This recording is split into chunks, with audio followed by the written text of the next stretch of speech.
Ladies and gentlemen, let me take you back 15 years, to a very special day, the 19th of June, 2010, right in the heart of Stockholm.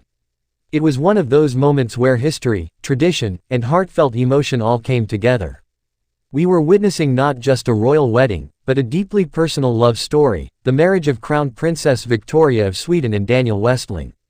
Now, Victoria is the eldest daughter of King Carl XVI Gustaf and Queen Sylvia.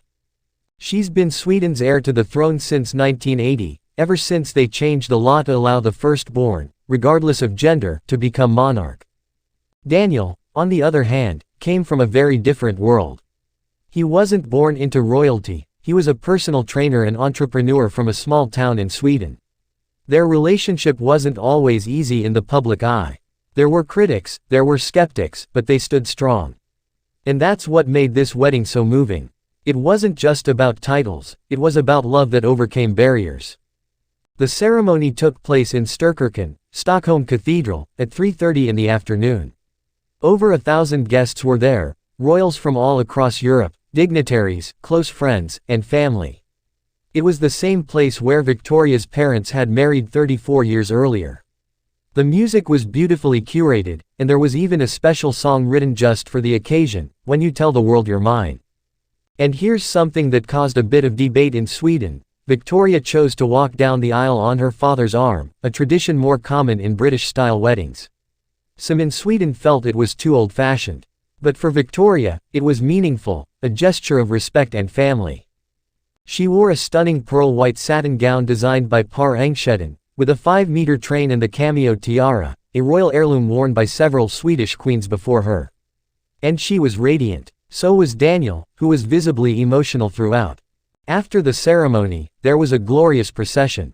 First a horse-drawn carriage through the streets of Stockholm, with thousands cheering. Then they boarded the royal barge, the Vassorden, and sailed through the harbor, and just as they did, 16 fighter jets flew overhead in perfect formation. It was truly majestic. That evening, the celebrations continued at the royal palace with a grand state banquet.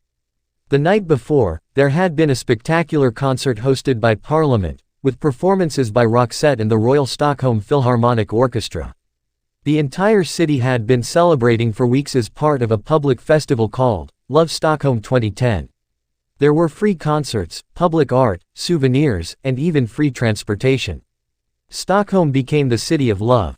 Among the many royal guests in attendance were Crown Prince Frederik of Denmark, Crown Princess Mary, and their eldest son, Prince Christian, who was just 4 years old at the time. Today, of course, we know them as King Frederik and Queen Mary of Denmark. But back then, they were still the Crown Prince and Princess, attending as close family friends and fellow heirs. And yes, emotions ran high. It was deeply touching for many of the guests. Some were in tears, and so was Victoria, especially during Daniel's vows. I should mention, this wasn't a small budget affair. The wedding cost about 20 million Swedish kroner, which is roughly £1.7 million. Half of it was funded by the royal family and half by the Swedish government. Some people questioned the expense, but the royal court argued that it would be offset by tourism and international media attention. And in many ways, they were right. The wedding was broadcast around the world, putting Sweden in the global spotlight. After the wedding, Daniel was granted the title of Prince of Sweden and Duke of Västergötland, and he was welcomed into the royal family with full honors. Since then, the couple has had 2 beautiful children, Princess Estelle and Prince Oscar. Looking back, that day in June wasn't just a fairy tale. It was a statement, a declaration that love, no matter your background, can find its place even in the most traditional institutions. It was a celebration of 2 people, one born to be queen, and one who chose to walk beside her, not behind, not ahead, but as equals. And when Daniel stood before the world and said, "Victoria, there is nothing greater than love," he wasn't just speaking to his bride. He was speaking to all of us. Thanks for watching. Please like, share and subscribe my channel.